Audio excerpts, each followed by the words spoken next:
Lesson 9.2, adding and subtracting rational expressions. Now, the most important part of this whole lesson is to understand this part right here.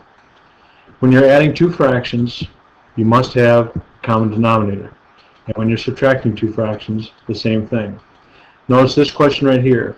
We have two fractions. We have a denominator of 3 and 5. The common denominator would be 15, which means this fraction, to make it 15, needs to be multiplied top and bottom times 5 to acquire that common denominator. This fraction needs to be multiplied top and bottom times 3, reminding you that both top and bottom need to be changed to get the desired common denominator. When it's letters, it's no different. The least common multiple for two variables is the product of their variables. So I would take C times D, and then A times D, and D times C, and B times C, to get the common denominator of CD. That's necessary when you're adding and subtracting fractions, whether they're numbers, numerical, or variables. And this is where everything is. Everything relies on this basic understanding. Okay? So if we go back to the beginning, how do you know what a common denominator it looks like? Well, it all comes down to least common multiple. Here we have three pieces, three polynomials, three monomials, excuse me, and we want to find the least common multiple. Well, the letters are easy. We say, well, look at the A on each one. The most that occurs is 3. So that's going to be the variable that you have for A to the third power. B, the largest one, is B to the 5th, and that's what you take. C to the 6th, that's the largest you take. Numbers are a little bit different. Numbers we have to work a little bit more carefully. If you remember the Miser game, if we find the prime factors, 15 is 3 times 5. 16 is 2 times 2 times 2 times 2, I believe. Yep. And 20 is 2 times 2 times 5. Now, you look at this and you say, well, 3's. The most that each one has is 1, 3. The most 5's that each one has is just 1. 2's, however, there's 2 here and there's 4 there. So you'll take the one that's the most. This product will give you the least common multiple of those three numbers. So 3 times 5 times 2 times 2 times 2 times 2, in other words 16, and you get 240.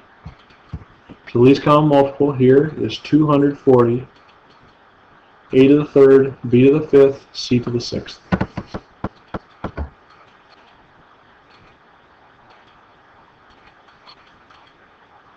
This is the same question, so let's go past that. Now here we have polynomials. Well, as is, it's hard to tell what the common denominator is, what the least common multiple will be. And the trick to finding out is to factor. Notice that they all have x in common. If I factor an x out, I get that. Notice again that maybe, just maybe, that trinomial is factorable.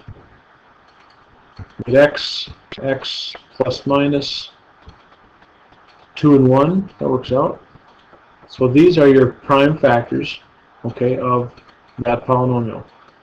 The other one, hopefully, is factorable. Help us get a better picture of this. It is. So when you look at these two pieces, you say, what's the most they have for x's? Just single x's, and that's one of them. How about x plus 1? Well, we have to represent it. Here we have an x minus 2, and there's 2 of them. So we have to have the 2 of them. And that represents the least common multiple. Notice there's not 3 x minus 2's because we're just saying which one has the most. And this one has 2 of them, so that's what we'll use. Alright, so how do we get these two to have a common denominator? Well, let's find the least common multiple. We have 6 and 14. So again, prime factors of 6 are 3 times 2 and 7 times 2. So we're going to have 3, a 2, and a 7. So 3 times 2 is 6, times 7, 42. You have to have, look at the b's. Well, a, you have to look at that also. A squared is what shows up the most. B squared or b, we'll take b squared. This is the least common multiple. Now it's important because now we ask ourselves, how can I make this become that denominator? I'm going to have to take it times 7. I'm going to have a squared in there. And I'm going to have one more b. So top gets multiplied by the same thing. The other one right here, I have 14. I need to get to 42, so I have to take that times 3. I have a squared already, and I have b squared already, so this is all it needs. So this will give us 35 a cubed b plus, and this is 27, over our new common denominator, 42a squared b squared. Alright, I'm not going to do the other one for time, but they're basically the same question. Okay. How about this one? Well, factor the denominator first. Oops, sorry about that.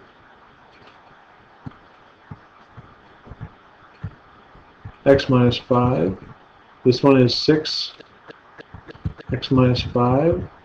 So the common denominator will need to be, well, 3 and 6. Least common multiple, that's a little bit easier. It's going to be 6.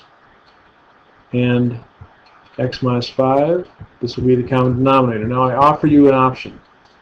Notice in this fraction, I can also factor the numerator. Now, you're going to have to simplify now or later. And I notice that I can cancel this 3 out and make that a 2. Now that's going to help me because now I won't have to simplify later. And what this allows me to do is say, well, my common denominator is still going to be 6. Alright, on least common multiple. And I can just, when I get my common denominators, it'll be a little bit simpler process. Okay, so we need 6x minus 5, so this one just needs the times 2. This one needs the times the 3. Alright, that gives us then a whole new fraction. We have 2x plus 20, if I distribute this. I have minus, I'm going to put in the other one, this is 3 plus 15 all over 6x minus 5. Now I can distribute that negative, so we get 2x plus 20 minus 3x minus 15, which simplifies down to negative x plus 5 over 6x minus 5. It's all about simplifying, so we talk about tricks of the trade, getting used to doing these types of questions and noticing some key things. Negative x plus 5 is very close to being x minus 5. If I take a negative out from it, I get x minus 5 over 6x minus 5, which allows me to cancel that out. We're left with negative 1/6. Alright, so we've added the two fractions and ended up with no variables whatsoever. And this is about halfway through the lesson, so I will finish right here as the ending of part B, and the ending of part A.